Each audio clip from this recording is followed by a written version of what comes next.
Il existe des questions que l'humanité se pose depuis si longtemps qu'elles finissent par se confondre avec le silence qui les entoure. Des questions si anciennes et si profondes qu'elles semblent parfois dépasser notre capacité à y répondre clairement, comme si elles appartenaient à une couche plus enfouie de notre mémoire collective.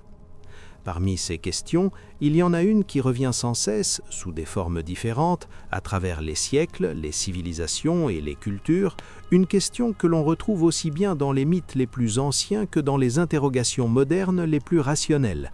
Une question simple en apparence, mais vertigineuse dès que l'on prend le temps de s'y attarder réellement. Et si nous n'avions jamais été seuls ? Si ces histoires te fascinent, abonne-toi à la chaîne. Et si tu m'écoutes dans le silence de la nuit, quelque part sur cette planète, écris-moi un commentaire, dis-moi d'où tu m'écoutes et l'heure qu'il est là où tu es. Non pas seulement aujourd'hui dans l'immensité de l'univers, mais dès le commencement, dès les premières étapes de l'humanité, bien avant l'écriture, bien avant les villes, bien avant même ce que nous appelons l'histoire. Cette idée, lorsqu'elle est formulée ainsi, provoque souvent une réaction instinctive, presque immédiate, un mélange de scepticisme, de fascination et parfois de rejet, comme si elle touchait à quelque chose de trop fondamental pour être abordé sereinement. Car admettre ne serait-ce que la possibilité d'une présence antérieure à l'humanité ou parallèle à elle, c'est remettre en question notre place, notre récit, notre centralité dans l'histoire du monde, et peut-être même dans l'histoire de la conscience. Depuis toujours, l'humanité se raconte comme le point culminant d'un long processus, comme le résultat ultime d'une évolution lente et progressive, dans laquelle la conscience émerge peu à peu jusqu'à atteindre ce que nous sommes aujourd'hui. Dans ce récit, nous sommes seuls, uniques, exceptionnels, et cette solitude cosmique est à la fois une source d'angoisse et de fierté, car elle nous place au sommet d'un monde silencieux. Mais ce récit est-il complet ?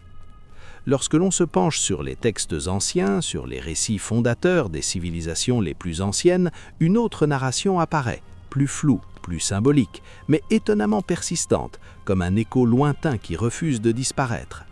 Ces récits parlent d'êtres venus d'ailleurs, non pas toujours d'autres planètes au sens moderne, mais d'un ailleurs difficile à définir, parfois céleste, parfois divin, parfois simplement extérieur au monde humain. Ils parlent de dieux, de visiteurs, d'observateurs, de messagers, de figures descendues du ciel, apportant avec elles des lois, des connaissances, des règles, parfois même une forme d'ordre au chaos du monde. Pendant longtemps, ces récits ont été relégués au rang de mythes, de légendes, de constructions symboliques destinées à expliquer l'inexplicable, à donner du sens à un monde encore incompris. Et il est vrai que le mythe est une forme de langage, une manière pour l'esprit humain de structurer la réalité lorsqu'il ne dispose pas encore des outils scientifiques modernes. Mais réduire ces récits à de simples fables serait peut-être passer à côté de quelque chose de plus subtil, de plus profond, car un mythe n'est jamais créé à partir de rien. Il est toujours le reflet d'une expérience, d'une perception, d'un souvenir transformé par le temps, la culture et la transmission orale. Lorsque des sociétés très anciennes parlent toutes à leur manière d'êtres venus du ciel, d'enseignants mystérieux, de présences antérieures à l'homme, il devient difficile de ne voir là qu'une simple coïncidence. Bien sûr, ces récits diffèrent dans leurs détails, leurs noms, leurs symboles, mais leur structure profonde semble souvent étonnamment similaire, comme si l'humanité partageait une mémoire fragmentée d'un événement ou d'une expérience qu'elle n'a jamais totalement comprise.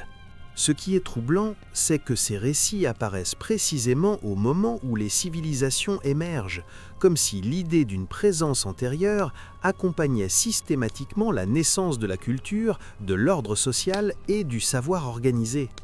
Dans les récits sumériens, égyptiens, méso-américains, indiens ou encore dans certaines traditions asiatiques, les dieux ne créent pas toujours l'homme à partir de rien, mais interviennent dans un monde déjà existant, parfois même peuplé, qu'ils structurent, organisent, transforment. Ils enseignent l'agriculture, l'écriture, les lois, les sciences, comme si ces connaissances ne naissaient pas spontanément, mais étaient transmises depuis une source extérieure à l'humanité elle-même. Et ce qui est peut-être le plus dérangeant, c'est que ces êtres sont souvent décrits non pas comme des créateurs absolus, mais comme des figures intermédiaires, des passeurs, des gardiens d'un savoir plus ancien encore. Cette idée introduit une profondeur vertigineuse dans notre compréhension du passé, car elle suggère que l'histoire humaine ne serait qu'un chapitre d'un récit beaucoup plus vaste, commencé bien avant nous. Bien sûr, l'esprit rationnel moderne se méfie de ces interprétations, et à juste titre, car l'histoire regorge d'exemples où des mythes ont été pris trop littéralement, menant à des conclusions hâtives ou erronées. Mais l'attitude inverse, qui consiste à rejeter systématiquement toute interrogation sous prétexte qu'elle dérange le cadre établi, n'est pas plus scientifique.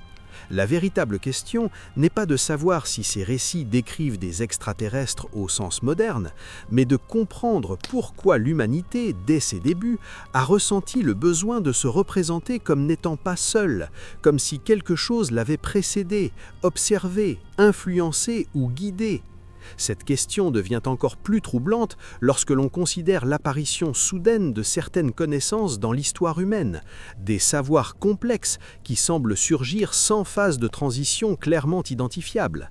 L'astronomie, par exemple, apparaît très tôt dans de nombreuses civilisations, avec une précision qui suppose des siècles, voire des millénaires d'observations méthodiques, difficilement conciliables avec l'image de société tout juste sortie de la préhistoire. Les calendriers, les cycles planétaires, les alignements astronomiques, la compréhension des saisons et des mouvements célestes témoignent d'une attention prolongée au ciel, comme si celui-ci avait toujours occupé une place centrale dans la conscience humaine. Pourquoi cette obsession pour le ciel? Pourquoi cette tendance universelle à lever les yeux, à chercher des réponses dans les étoiles, à y projeter des récits, des figures, des intentions? Est-ce simplement parce que le ciel est mystérieux et inaccessible, ou parce que, d'une manière ou d'une autre, l'humanité a toujours senti que quelque chose s'y jouait, que quelque chose d'essentiel s'y était produit? Cette interrogation n'est pas nouvelle, mais elle prend une dimension particulière à notre époque, alors que la science moderne commence elle-même à envisager sérieusement la possibilité de formes de vie ailleurs dans l'univers. Ce qui était autrefois du domaine du mythe ou de la spéculation devient peu à peu un champ de recherche légitime, et cette évolution nous oblige à reconsidérer notre rapport aux récits anciens. Et si ces récits n'étaient pas des inventions naïves, mais des tentatives de décrire, avec les moyens de l'époque, une réalité perçue comme dépassant l'entendement humain? Et si, au lieu de parler d'aliens ou de dieux au sens moderne, il parlait simplement d'autres, de présences différentes, incompréhensibles, mais bien réelles dans l'expérience humaine ancienne? Dans cette perspective, la question n'est plus de savoir si ces êtres existaient exactement tels que décrits, mais de comprendre ce que ces récits révèlent de la manière dont l'humanité s'est toujours perçue en relation avec quelque chose de plus vaste qu'elle-même.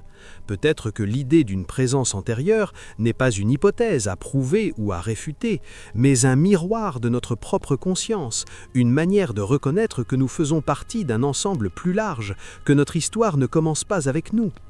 Dans les parties suivantes, nous explorerons plus en profondeur ces récits, ces indices, ces silences, en tentant de comprendre pourquoi cette idée d'une présence antérieure revient sans cesse, pourquoi elle traverse les âges sans jamais disparaître complètement, et ce qu'elle nous dit finalement de notre rapport à l'inconnu.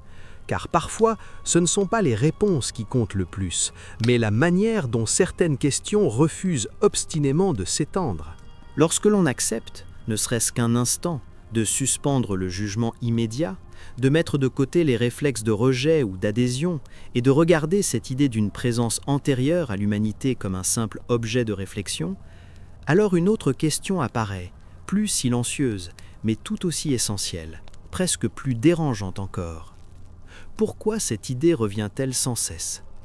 Pourquoi, dans des cultures séparées par des océans, des millénaires et des langues totalement différentes, retrouve-t-on des récits étonnamment similaires évoquant des êtres venus d'ailleurs, des entités descendues du ciel, des instructeurs mystérieux présents au début de l'humanité?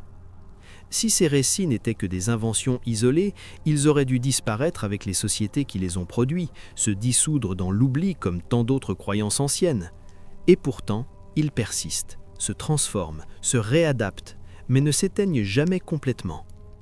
Dans les sociétés les plus anciennes, le ciel n'est pas seulement un décor lointain, il est un espace vivant, observé, interprété, parfois craint, parfois vénéré, mais toujours chargé de sens, comme si quelque chose d'essentiel s'y jouait.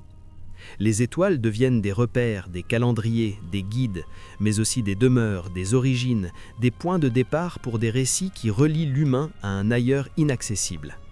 Ce lien entre le ciel et l'origine de l'humanité est si universel qu'il semble presque inscrit dans la structure même de la conscience humaine, comme une intuition profonde que notre histoire ne se limite pas à la surface de la Terre. Mais cette intuition pourrait-elle être autre chose qu'un simple besoin symbolique ? Pour répondre à cette question, il faut se pencher sur la manière dont les sociétés anciennes construisaient leurs récits, non pas comme des fictions destinées à divertir, mais comme des outils de transmission, des cadres permettant de préserver des connaissances, des souvenirs, des expériences à travers le temps. Avant l'écriture, la parole était le seul moyen de conserver la mémoire. Et pour qu'un récit survive sur plusieurs générations, il devait être suffisamment marquant, structuré, chargé de sens pour être retenu, répété, transmis, sans se perdre complètement. Les récits de visiteurs venus du ciel, de dieux instructeurs, de présences antérieures, remplissent parfaitement cette fonction, car ils frappent l'imaginaire, suscitent l'émotion et donnent une dimension sacrée à ce qui doit être préservé. Il est donc possible que derrière ces récits se cachent des souvenirs anciens, transformés, amplifiés, symbolisés, mais reposant sur des expériences réelles vécues par des sociétés dont le contexte nous échappe aujourd'hui. Ces expériences n'étaient peut-être pas des contacts au sens moderne, technologique ou extraterrestre, mais des événements suffisamment incompréhensibles pour être interprétés comme venant d'ailleurs, de l'extérieur du monde humain connu. Lorsque l'humanité se trouve confrontée à quelque chose qu'elle ne comprend pas, elle a toujours tendance à le projeter dans le domaine du sacré, non pas par superstition, mais parce que le sacré est le langage de l'inconnu. Dans ce cadre, les dieux deviennent des métaphores de l'altérité, des figures permettant de parler de ce qui dépasse l'expérience quotidienne, de ce qui semble plus grand, plus ancien, plus puissant que l'humain. Mais ce qui rend ces récits particulièrement intrigants, c'est qu'ils ne décrivent pas toujours des créateurs omnipotents, mais souvent des observateurs, des instructeurs, des figures qui interviennent, enseignent, puis disparaissent. Ils ne sont pas présentés comme éternels, mais présents à un moment précis, souvent au début de la civilisation, comme si leur rôle était lié à une phase de transition, à un passage entre un monde ancien et un monde nouveau. Cette temporalité est essentielle, car elle suggère que ces présences, quelles qu'elles aient été, n'étaient pas perçues comme permanentes, mais comme liées à un moment fondateur, à un seuil de l'histoire humaine. Si l'on adopte une lecture symbolique, ces figures pourraient représenter l'émergence de la conscience collective, le passage de l'instinct à la culture, de la survie immédiate à la transmission du savoir. Mais même dans cette lecture, une question demeure. Pourquoi cette émergence est-elle presque toujours attribuée à une source extérieure à l'humanité ? Pourquoi l'homme ancien ne se représente pas comme l'auteur direct de ses propres progrès, mais comme le récepteur d'un enseignement venu d'ailleurs ? Cette humilité originelle contraste fortement avec notre vision moderne, dans laquelle l'humanité est l'actrice principale de son propre destin, maître de son progrès, responsable de ses découvertes. Peut-être que cette différence révèle quelque chose de fondamental sur la manière dont les sociétés anciennes percevaient le savoir, non pas comme une conquête, mais comme un don fragile, à préserver, à honorer, à transmettre. Dans ce contexte, le savoir n'est jamais acquis définitivement. Il peut être perdu, oublié, détourné, et c'est peut-être cette fragilité qui explique la nécessité de l'inscrire dans des récits sacrés pour le protéger de l'oubli. Si l'humanité a réellement connu des périodes de perte massive de savoir, à la suite de catastrophes naturelles, de changements climatiques ou d'effondrements sociaux, alors l'idée d'une présence antérieure pourrait être une manière de maintenir un lien symbolique avec ce qui a été perdu. Les dieux, les visiteurs, les observateurs deviennent alors les gardiens d'une mémoire que l'humanité craint de voir disparaître à nouveau. Cette interprétation n'exclut pas la possibilité d'une réalité extérieure, mais elle permet de comprendre pourquoi ces récits ont traversé le temps avec une telle force, indépendamment de leur véracité littérale. Ils parlent moins de ce qui était que de ce que l'humanité craignait de perdre, le lien avec un savoir ancien, avec une origine plus vaste, avec un ordre qui dépasse l'individu. Dans cette perspective, l'idée qu'ils étaient là bien avant nous prend une dimension nouvelle, non plus comme une affirmation factuelle, mais comme l'expression d'un sentiment profondément humain, celui d'arriver dans un monde déjà ancien, déjà structuré, porteur d'une mémoire qui nous précède. Dans la prochaine partie, nous explorerons plus précisément les indices matériels, les vestiges, les anomalies archéologiques et les continuités culturelles qui semblent suggérer que l'histoire humaine pourrait être plus ancienne, plus complexe et plus stratifiée que ce que notre récit officiel laisse entendre. Car parfois, ce ne sont pas les traces les plus visibles qui parlent le plus fort, mais celles que l'on a longtemps appris à ignorer. Lorsque l'on quitte le terrain des récits et des mythes pour se tourner vers celui des vestiges matériels, vers les pierres, les ruines, les traces physiques laissées par les sociétés humaines les plus anciennes, un autre type de questionnement émerge, plus discret peut-être, mais tout aussi troublant, car il ne repose plus uniquement sur des interprétations symboliques, mais sur des éléments concrets, mesurables, observables. L'archéologie, discipline patiente par excellence, n'aime pas les ruptures brutales ni les hypothèses spectaculaires. Elle avance lentement, couche après couche, en tentant de reconstruire le passé à partir de fragments souvent incomplets. Et pourtant, même dans ce cadre rigoureux, certaines découvertes continuent de poser problème. Il existe des sites anciens qui semblent défier l'ordre chronologique que nous avons appris à considérer comme évident. Des sites dont la datation, la complexité ou la fonction ne correspondent pas à ce que l'on attend des sociétés censées les avoir construits. Ces lieux ne crient pas leur mystère, ils ne s'imposent pas comme des preuves irréfutables, mais ils murmurent une histoire différente, une histoire qui oblige à ralentir l'analyse, à suspendre les conclusions trop rapides. Dans plusieurs régions du monde, des structures monumentales apparaissent bien plus tôt que prévu, parfois à des époques où l'humanité est encore supposée vivre principalement de chasse et de cueillette, sans agriculture intensive, sans hiérarchie sociale clairement établie, sans surplus permettant de mobiliser une main-d'œuvre importante. Et pourtant, ces structures existent. Elles témoignent d'une capacité d'organisation collective, d'une vision symbolique de l'espace et souvent d'une relation étroite avec les cycles célestes, comme si leurs bâtisseurs accordaient une importance particulière au temps, aux saisons, au mouvement du ciel. Ce lien entre architecture ancienne et astronomie est l'un des aspects les plus intrigants de ces sites, car il suppose une observation prolongée du ciel, une mémoire collective capable de reconnaître des cycles longs, parfois supérieurs à une vie humaine.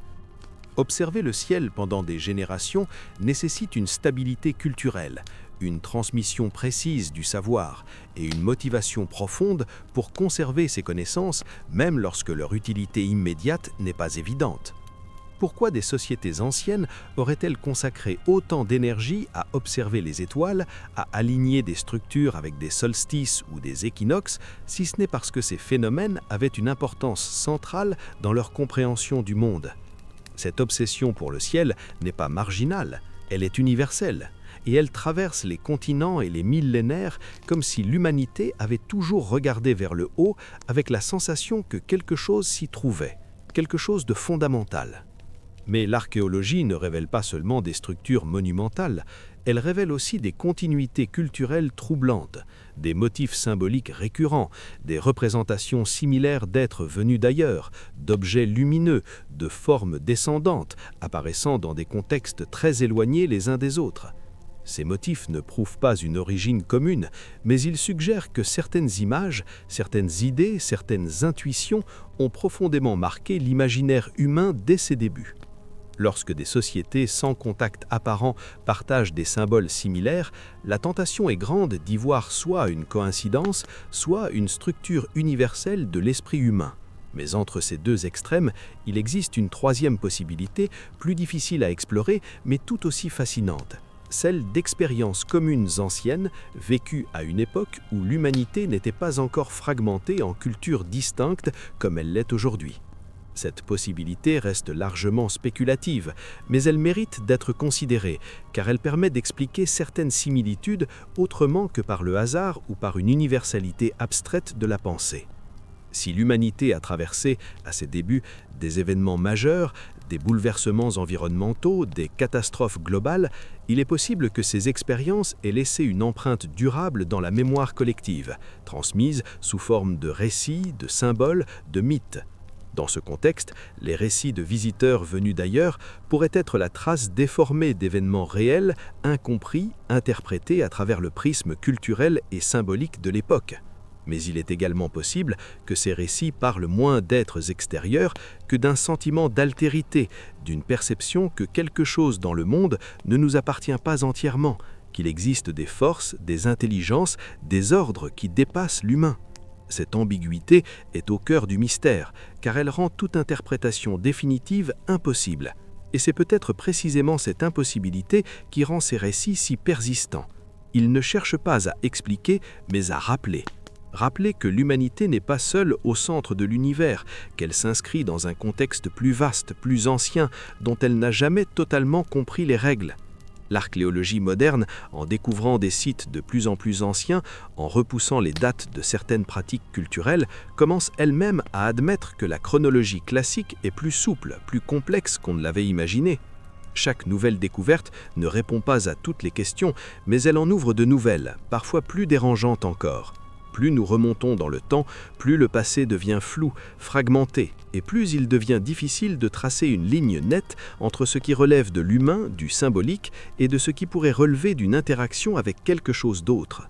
Dans ce flou, l'idée qu'ils étaient là bien avant nous cesse d'être une affirmation brutale pour devenir une hypothèse poétique, une manière de dire que le monde dans lequel l'humanité est apparue n'était pas vierge, mais déjà chargé de sens, de structure, de mystère.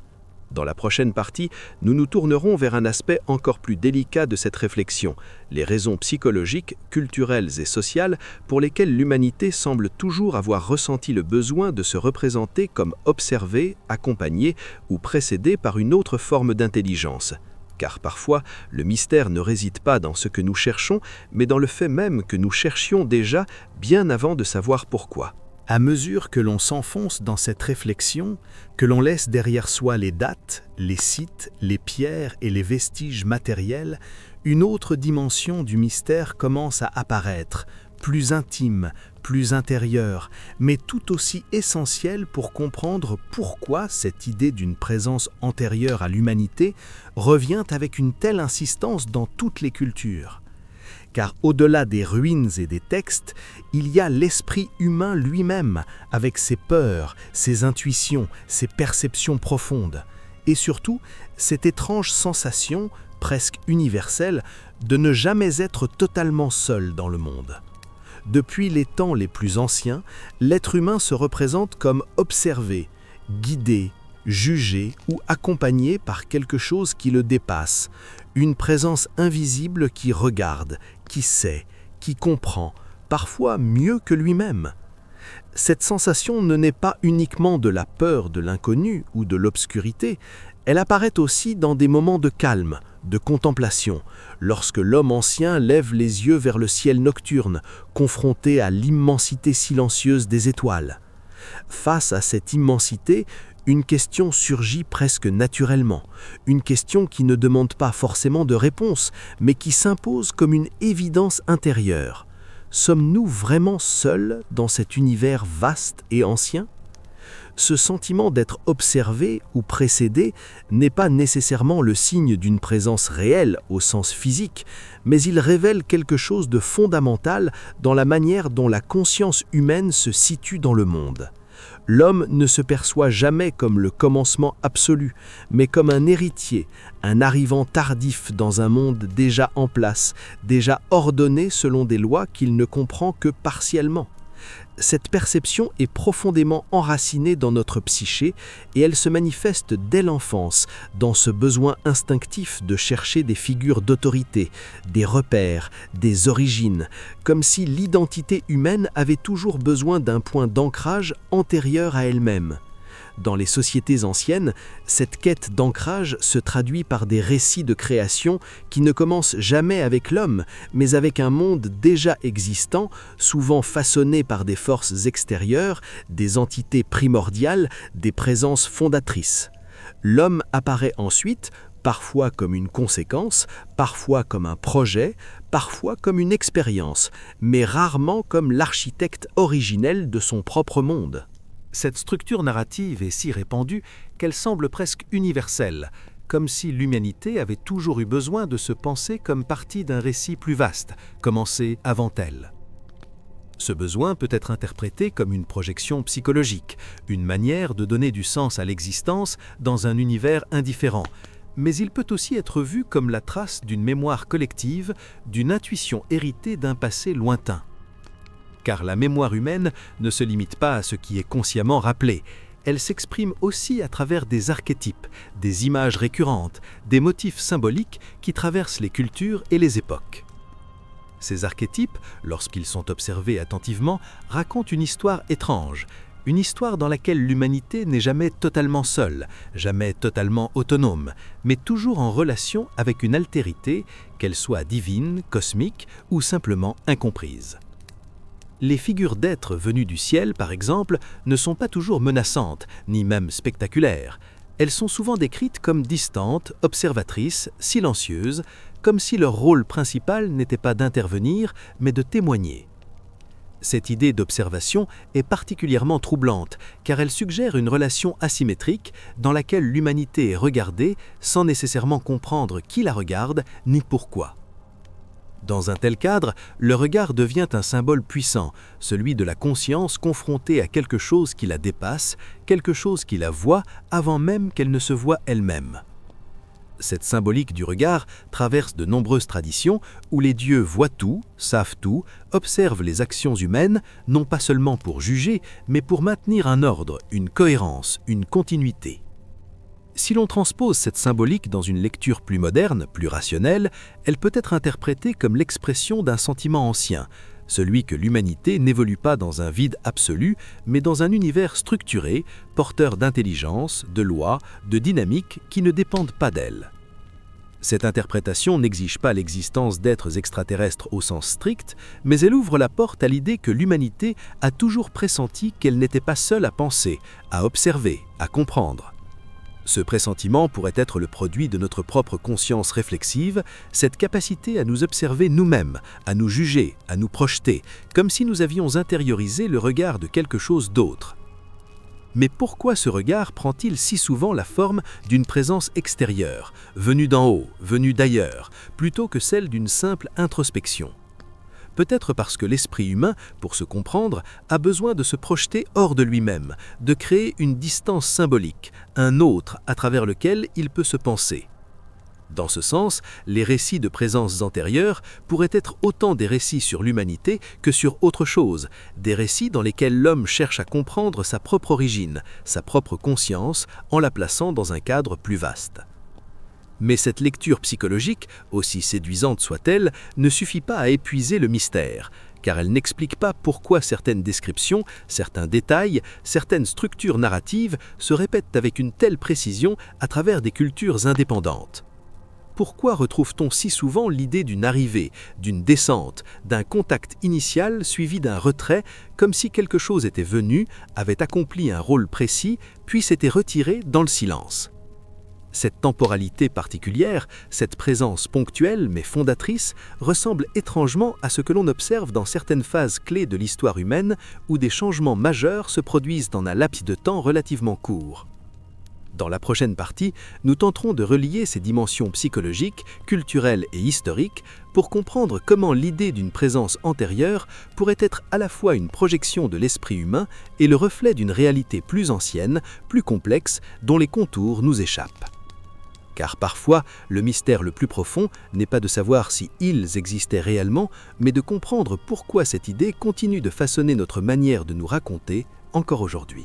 À ce stade de la réflexion, une impression étrange commence à se former, presque imperceptible au début, comme si toutes les pistes explorées jusque-là, qu'elles soient archéologiques, mythologiques, psychologiques ou symboliques, convergeaient lentement vers un même point, sans jamais toutefois s'y fixer complètement. Ce point, c'est l'idée que l'humanité n'a peut-être pas seulement inventé des récits pour expliquer son monde, mais qu'elle a aussi tenté, consciemment ou non, de préserver quelque chose de plus ancien qu'elle-même, une mémoire floue, fragmentée, mais persistante, qui refuse de disparaître. Lorsque l'on observe attentivement la manière dont les sociétés anciennes parlent de leurs origines, on remarque que ces récits ne sont jamais de simples histoires linéaires, mais des couches successives de sens, mêlant observation réelle, interprétation symbolique et tentative de compréhension d'événements dépassant l'expérience ordinaire. Les récits de présences antérieures, d'êtres venus du ciel, de figures observatrices, pourraient ainsi être compris comme des points de fixation, des nœuds mémoriels autour desquels se sont cristallisées des expériences collectives majeures, vécues à une époque où le langage, la science et la pensée abstraite n'avaient pas encore les formes que nous leur connaissons aujourd'hui. Dans un monde sans écriture, sans archives durables, la mémoire devait trouver d'autres chemins pour survivre, et ces chemins passaient souvent par le sacré, par le mythe, par la ritualisation, car ce sont ces formes qui résistent le mieux à l'érosion du temps.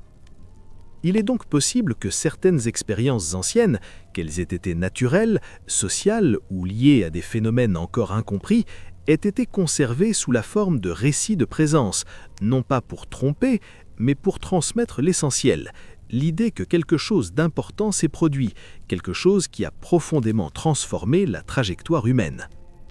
Cette transformation pourrait être liée à l'émergence soudaine de certaines capacités, de certains savoirs, de certaines structures sociales qui apparaissent dans l'histoire humaine avec une rapidité déconcertante, comme si un seuil avait été franchi.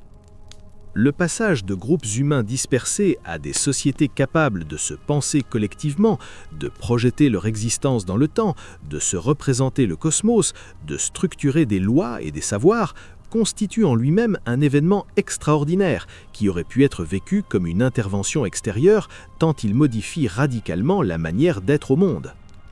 Dans cette optique, la présence antérieure ne serait pas nécessairement une entité distincte, mais la manifestation d'un changement profond dans la conscience humaine, perçue comme venant d'ailleurs parce qu'il dépasse l'individu et même la génération. Mais cette lecture, aussi prudente soit-elle, n'exclut pas entièrement l'hypothèse d'une interaction réelle avec quelque chose d'autre, car l'histoire de l'humanité s'inscrit dans un univers immense, ancien, dont nous commençons à peine à explorer l'étendue.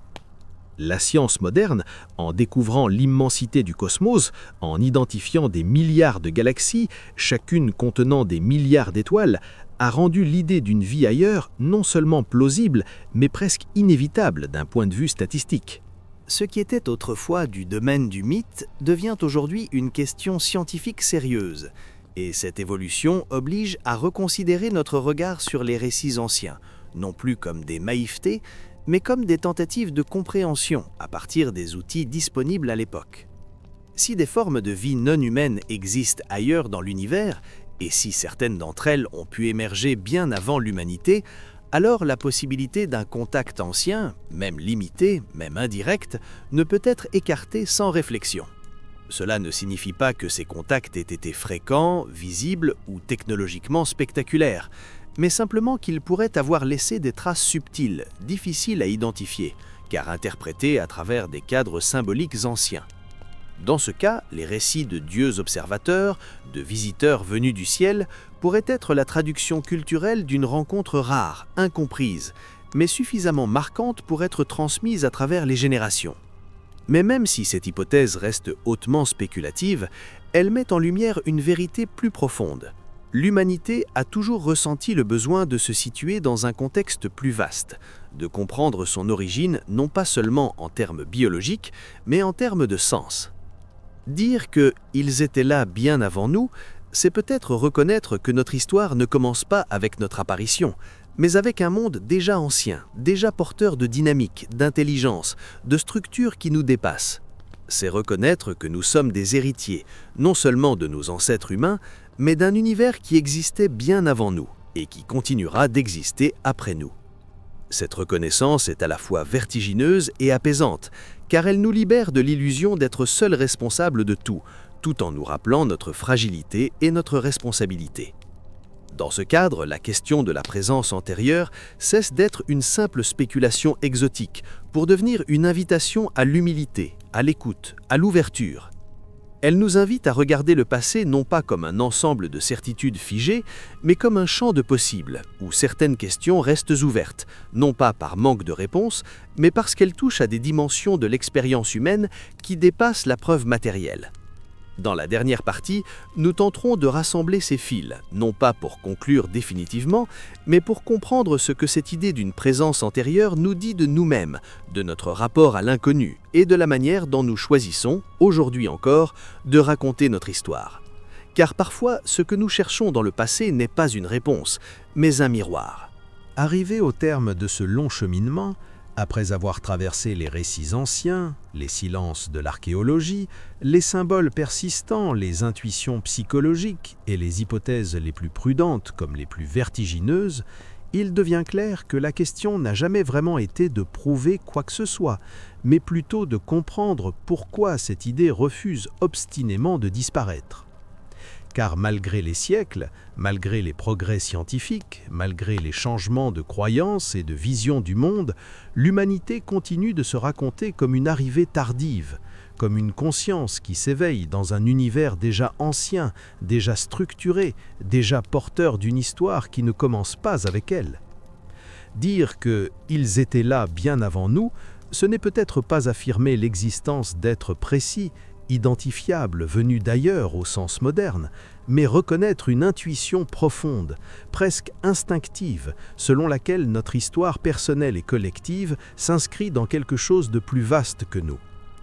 Cette intuition traverse les mythes, les religions, les philosophies et même certaines réflexions scientifiques contemporaines, comme un fil invisible reliant l'homme à l'inconnu, à ce qui le dépasse et le précède.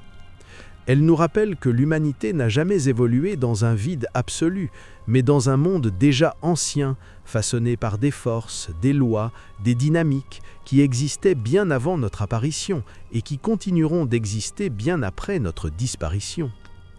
Dans ce cadre, la présence antérieure peut être comprise de multiples façons, sans qu'aucune ne s'exclue totalement, comme une mémoire symbolique, comme une projection de la conscience humaine, comme la trace déformée d'événements anciens, ou même comme l'ombre d'une réalité encore inconnue. Ce qui importe finalement, ce n'est pas de trancher, mais de constater que cette question agit comme un révélateur, révélant notre rapport au mystère, à la connaissance, à l'humilité. Elle met en lumière notre difficulté à accepter que tout ne soit pas immédiatement compréhensible, mesurable, classable, et que certaines dimensions de l'expérience humaine échappent encore à nos cadres rationnels. Peut-être que l'erreur n'est pas de poser ces questions, mais de vouloir y répondre trop vite, de vouloir transformer le doute en certitude, le mystère en dogme, alors que leur fonction première est peut-être simplement de nous inviter à ralentir. Ralentir notre regard sur le passé, ralentir notre rapport au savoir, ralentir notre besoin de contrôle pour laisser émerger une compréhension plus nuancée, plus ouverte, plus respectueuse de ce que nous ne savons pas encore. Dans cette lenteur, une autre forme de sagesse apparaît, une sagesse qui accepte que certaines questions n'existent pas pour être résolues, mais pour être habitées, transmises, méditées. Les anciens, en parlant de Dieu, de visiteurs, d'observateurs, ne cherchaient peut-être pas à expliquer l'univers, mais à rappeler à l'homme qu'il n'en était pas le centre absolu, qu'il faisait partie d'un ensemble plus vaste, plus ancien, plus mystérieux. Aujourd'hui, alors que nous explorons l'espace, que nous scrutons les étoiles à la recherche de signes de vie, que nous commençons à peine à mesurer l'immensité du cosmos, cette intuition ancienne résonne d'une manière nouvelle. Non pas comme une prophétie, mais comme un écho.